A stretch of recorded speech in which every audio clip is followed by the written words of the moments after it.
비 오는 밤이었어요. 서울 외곽의 상가 건물 3층. 최근 인테리어를 새로 한 교회 로비는 바닥이 반짝였고 조명은 따뜻했습니다. 예배가 끝났는데도 당회실 쪽엔 불이 꺼지지 않았습니다.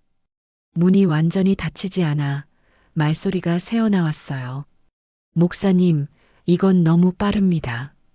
장로 이성구의 목소리였습니다. 장로님, 절차 확인했고요. 교단에서도 가능하다고 했습니다.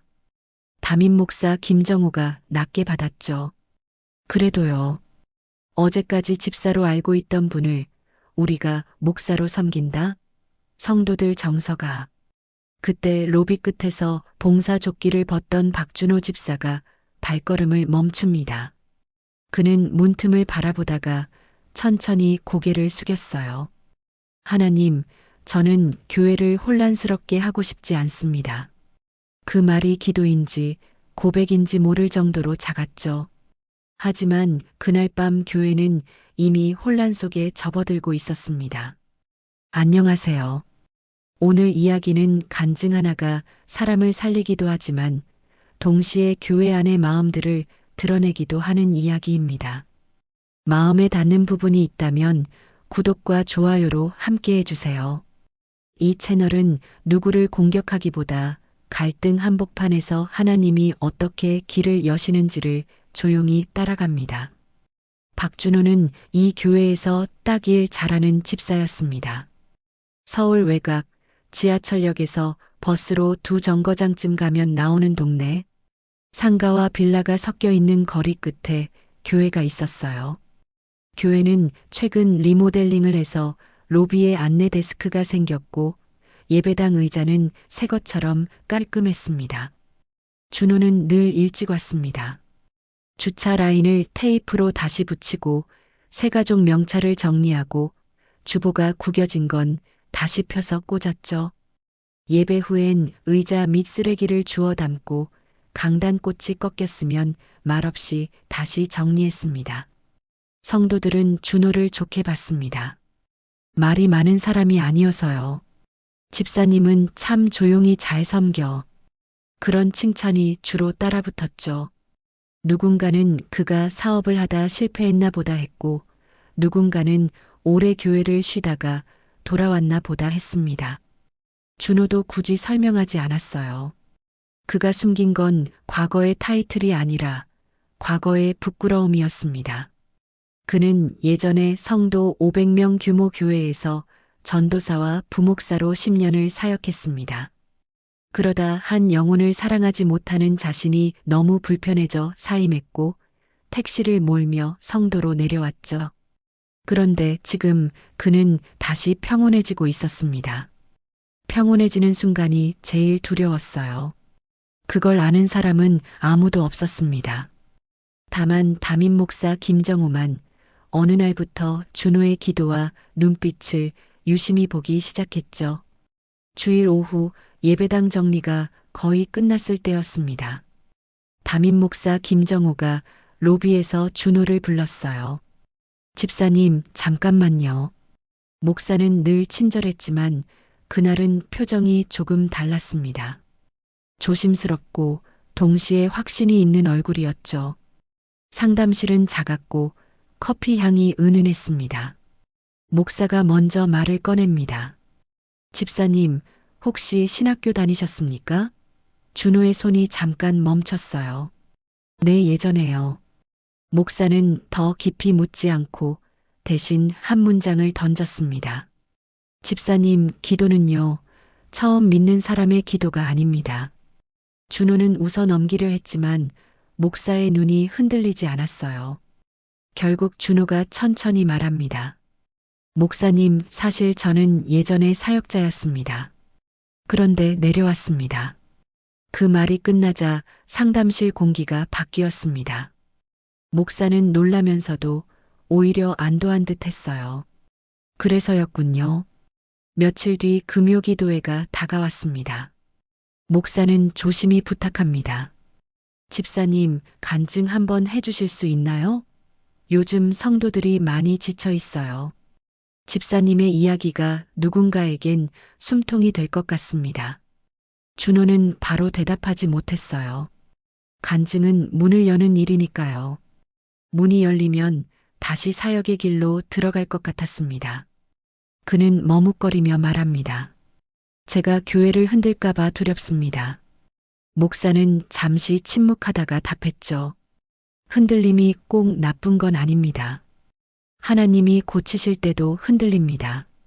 준호는 그날 집으로 돌아가 새벽까지 잠을 못 잤습니다. 주님, 제가 드러나는 게 아니라 주님이 드러나게 해주세요. 그 기도로 시작했습니다. 금요 기도의 시간, 예배당 조명이 조금 낮아지고 찬양이 잦아들었어요. 준호는 강단 옆에 서서 손바닥에 땀이 차는 걸 느꼈습니다. 교회 안 사람들은 봉사 잘하는 집사로만 알았는데 오늘 그 틀이 깨질 수 있었죠. 마이크를 잡자 준호의 목소리가 잠깐 떨립니다. 안녕하세요. 저는 박준호 집사입니다. 그 한마디는 평범했어요. 하지만 다음 문장이 공기를 바꿨습니다. 저는 3년 전에 사역자였습니다. 성도들 사이에 작은 웅성거림이 번졌습니다. 진짜? 준호는 숨을 고르고 계속 말했죠. 신학교를 졸업하고 교회에서 사례비를 받으며 전도사로, 부목사로 10년을 사역했습니다. 그런데 어느 날부터 설교가 제 마음을 찌르기 시작했습니다. 나는 한 영혼을 정말 사랑하느냐? 이 질문 앞에서 대답이 안 나왔습니다. 그는 택시를 몰게 된 이유를 말했습니다. 새벽 3시부터 움직이는 식자재 배달 집사, 밤늦게 장사하고도 예배에 나와 우는 성도들을 보며 자신이 얼마나 말로만 믿음을 말했는지 깨달았다고요. 누군가는 눈물을 닦았고 누군가는 팔짱을 꼈습니다. 특히 중직자 몇몇은 표정이 굳어 있었어요. 이 얘기가 왜 지금 여기서 나오지? 그런 얼굴이었습니다. 간증이 끝나자 담임 목사가 나와 짧게 기도했습니다. 예배는 은혜롭게 마무리됐지만 로비에서는 이미 말이 오가기 시작했어요. 저 집사님이 목사였대. 그럼 이제 뭐가 되는 거야? 준호는 주차장에서 혼자 숨을 고르며 생각했습니다. 간증 이후 담임 목사 김정호는 며칠 동안 조용히 움직였습니다. 겉으로는 평소처럼 설교하고 신방했지만 뒤로는 교단 절차를 확인하고 준호의 이력도 정리했어요. 교단 및 안수 여부, 사역 경력, 협동 목사 가능 조건, 필요한 교육 과정까지요. 주중 어느 저녁 목사는 준호를 다시 상담실로 불렀습니다. 집사님, 저는요, 이게 하나님이 주신 기회라고 봅니다. 준호는 고개를 숙였어요. 목사는 종이 한 장을 내밀며 말합니다. 교단에도 확인했습니다. 협동 목사로 사역하는데 문제 없습니다. 교육부 일부와 신방을 맡아주셨으면 합니다. 준호의 마음이 이상하게 뜨거워졌다가 곧 식었습니다. 그는 사역을 싫어한 게 아니었습니다. 마음의 뜨거움이 식어져 버렸던 거였습니다. 오히려 설교 준비는 행복했습니다. 문제는 자기 안에 있던 안주였죠. 목사님, 저는 또 마음이 식어질까봐 두렵습니다. 사역이 저를 다시 무디게 만들까봐요. 김정우 목사는 고개를 끄덕입니다. 그 두려움이 집사님을 지키는 울타리일 수 있습니다. 그리고요, 혼자 하려 하지 마세요. 제가 옆에서 같이 도와 함께 하겠습니다. 준호는 잠시 침묵하다가 말을 이어나갔습니다. 제가 협동 목사가 되면 교회가 불편해질 수도 있습니다. 목사는 단호히 답하죠. 불편함이 반드시 문제가 되는 것은 아닙니다. 불편함이 성숙으로 이어질 수도 있어요. 다만 우리가 잘 섬겨가면 됩니다. 우리 교회에 집사님 같은 분이 꼭 필요합니다. 준호는 집에 돌아와 아내에게 말합니다. 내가 원한 건 조용한 성도로서의 삶이었는데 하나님이 나를 다시 부르시는 것 같아. 아내는 오래 듣다가 짧게 말했어요. 당신이 하나님의 부르심에 합당한 모습으로 나아갔으면 좋겠어요. 하나님의 종으로 잘하실 것을 믿어요. 교회 중직자 모임이 열렸습니다. 회의실엔 따뜻한 조명이 켜져 있었지만 공기는 서늘했어요. 담임 목사가 조심스럽게 말을 꺼냈죠. 박준호 집사님을 협동 목사로 세워 사역을 맡기려 합니다. 잠깐 정적이 흘렀습니다. 그리고 장로 이성구가 가장 먼저 입을 열었어요. 목사님, 절차가 가능하다는 건 알겠습니다. 그런데 성도 정서는요? 어제까지 집사로 알고 있던 분을 오늘부터 목사로 섬긴다. 이게 쉽겠습니까? 권사들 중 몇 사람이 맞장구 쳤습니다. 저도 그래요. 마음이 좀 불편해요. 우리 교회가 조용한데 괜히 소문나면 어쩌죠? 반대로 준호와 함께 봉사하던 집사들과 몇 성도들은 말합니다. 그분은 삶이 달라요. 직함이 뭐가 중요합니까? 우리가 본 건 눈물이었어요. 회의는 점점 맞다 틀리다가 아니라 받아들일 수 있다 없다로 갈렸습니다. 장로 이성구는 마지막에 이렇게 말했죠. 목사님, 이건 교회의 속도 문제입니다. 너무 빠르면 넘어집니다. 담임 목사는 답했습니다. 그래서 더 천천히, 더 정직하게 가겠습니다. 하지만 막지는 않겠습니다. 모임이 끝나고 로비에서 권사들끼리 작은 말이 오갔어요. 난 솔직히 아직은 근데 난 그 집사님 참 좋던데. 준호는 그 말들을 들었습니다. 그리고 마음이 무거웠어요. 내가 다시 교회를 흔드는구나. 그 두려움이 다시 올라왔습니다. 준호는 담임 목사를 찾아갔습니다. 목사님, 저 때문에 교회가 나뉘는 것 같아서요. 목사는 눈을 들었습니다. 그래서요? 그만두겠다는 겁니까? 준호는 바로 답하지 못했어요. 그는 사실 도망치고 싶었습니다. 익숙하거든요. 사역을 내려놓고 택시로 숨었던 것처럼요. 그날 밤 준호는 예배당 맨 뒤에 앉아 있었습니다. 조명이 모두 꺼진 예배당에서 강단의 작은 등만 켜져 있었죠. 의자 사이로 냉기가 흐르고 밖에서는 차가 지나가는 소리가 났습니다. 그는 하나님께 말합니다. 주님, 제가 교회를 옮기면 교회가 편해질까요? 그리고 곧 이어서 솔직히 고백했어요. 그런데 제가 교회를 옮기면 저는 또 도망친 사람이 됩니다. 준호는 자신이 두려워하는 게 사역이 아니라 사역을 핑계로 다시 편해지는 자신이라는 걸 잘 알고 있었습니다. 그래서 그는 더 조심스러웠죠.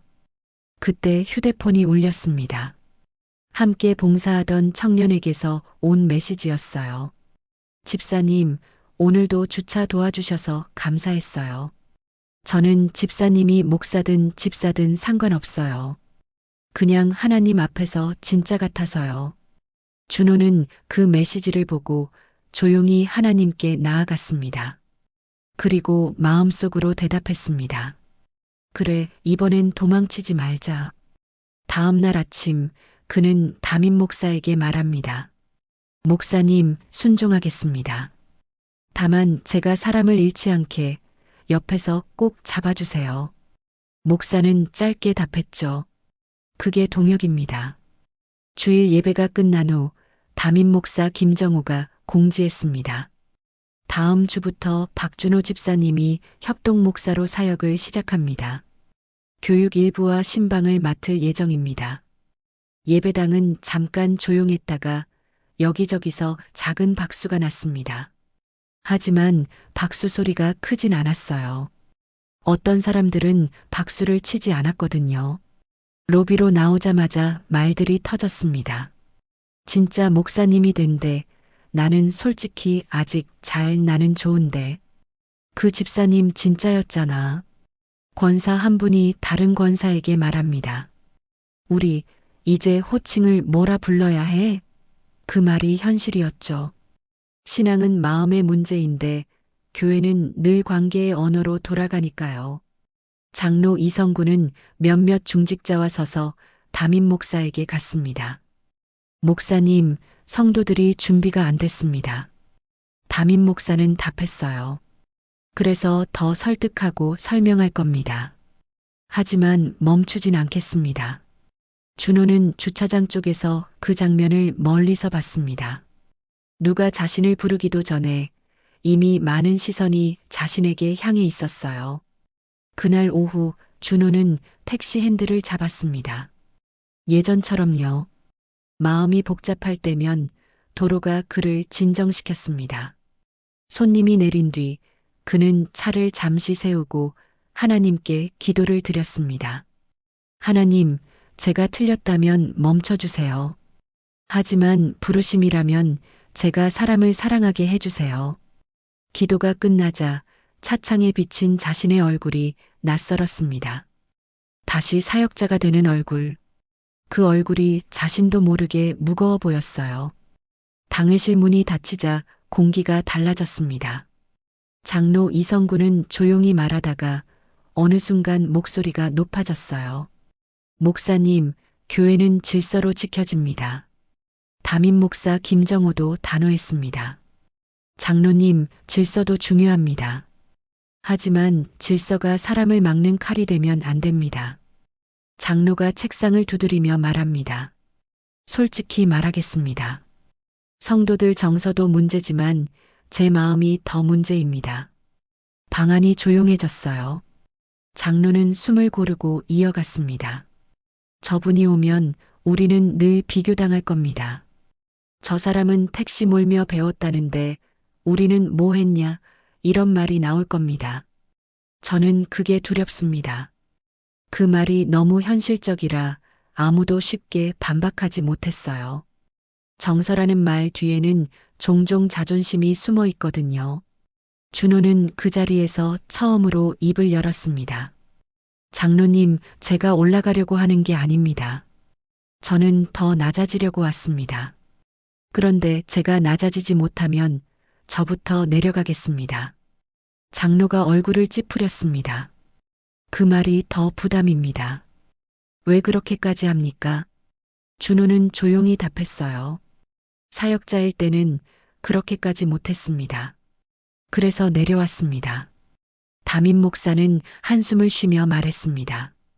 우리 모두 하나님 앞에서 죄인이고 연약합니다. 그런데 약함을 인정하면 싸움이 멈춥니다. 그날 당회는 결론을 내지 못했습니다. 하지만 한 가지는 드러났죠.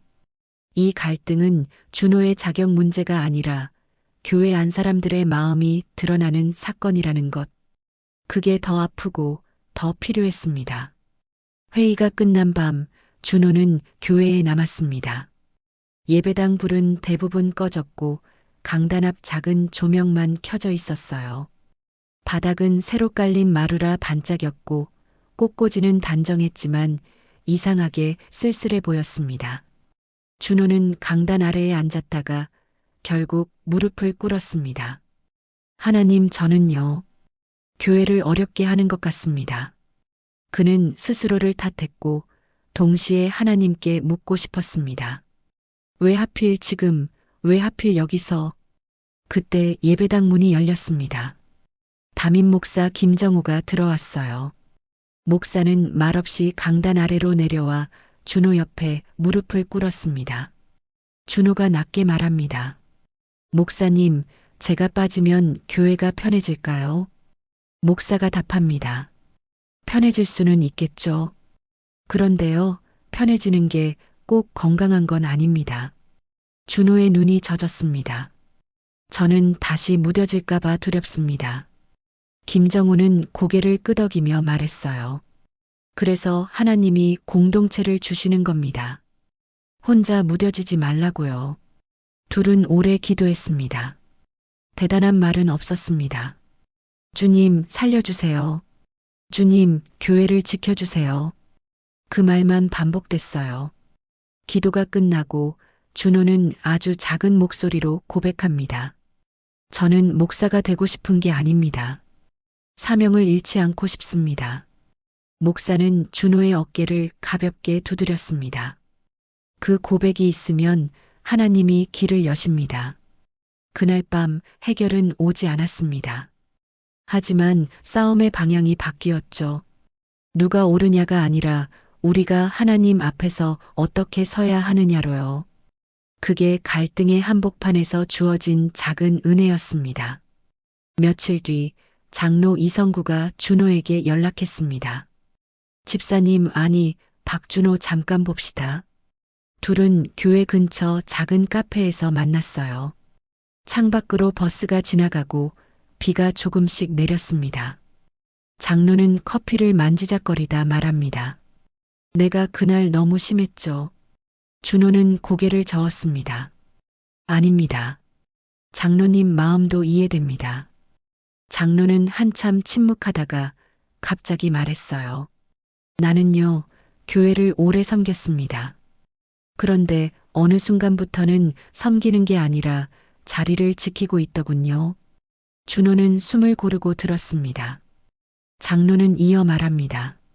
당신 간증을 듣고 내가 초라해졌습니다. 나는 뭘 했나 그 생각이 들었습니다. 그래서 불편했습니다. 그 고백은 누군가의 승패가 아니었습니다. 마음의 진실이었습니다. 준호는 조용히 말했죠. 장로님, 저도 초라합니다. 저는 사역자 자리에서 사람을 사랑하지 못했습니다. 그래서 내려왔습니다. 장로가 고개를 숙였습니다. 그런데 당신이 다시 올라오면 내가 또 흔들릴 것 같았어요. 준호는 한참 생각하다가 답했습니다. 그럼 우리 둘 다 흔들리면 됩니다. 흔들리며 하나님께 붙들리면 그게 회복 아닐까요? 장로의 눈가가 붉어졌습니다. 그는 작은 목소리로 말했어요. 미안합니다. 당신을 이용해서 내 자존심을 지키려 했습니다. 준호도 답했습니다. 저도 미안하고 죄송합니다. 제 선택이 교회를 어렵게 했습니다. 카페를 나올 때 둘은 완전히 해결된 얼굴은 아니었지만 적어도 서로를 미워하는 마음으로 보지는 않았습니다. 그게 용서의 시작이었습니다. 준호는 협동 목사로 세워지기 전 담임 목사와 함께 신방을 다니기 시작했습니다. 일부러 앞에 서지 않았어요.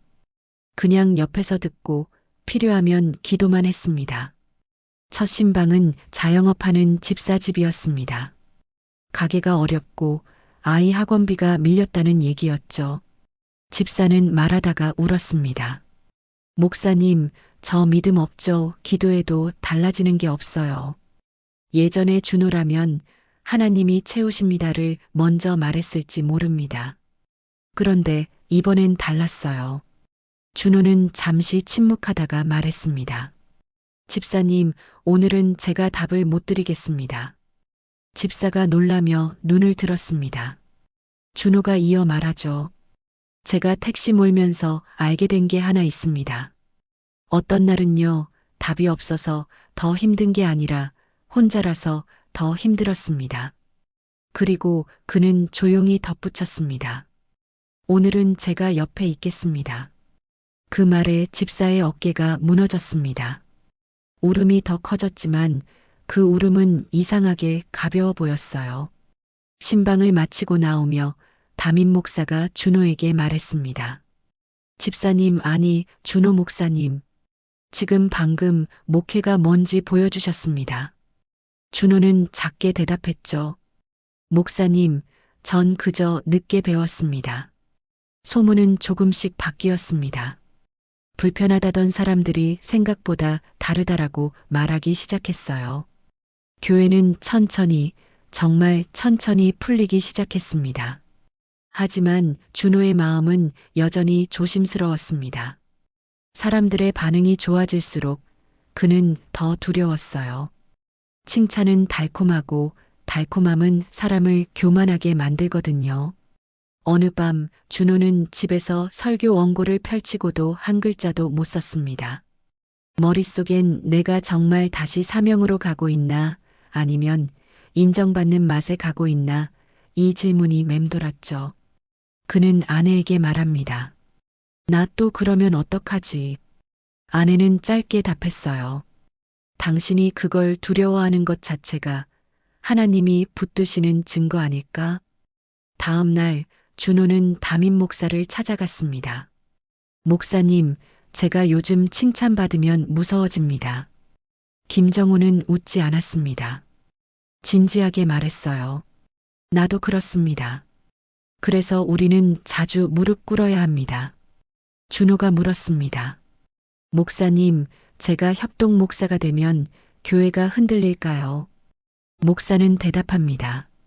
흔들릴 수 있습니다. 그런데 흔들리는 게 꼭 망하는 건 아닙니다. 바닥이 드러나야 보수 공사를 할 수 있어요. 준호는 고개를 끄덕였습니다.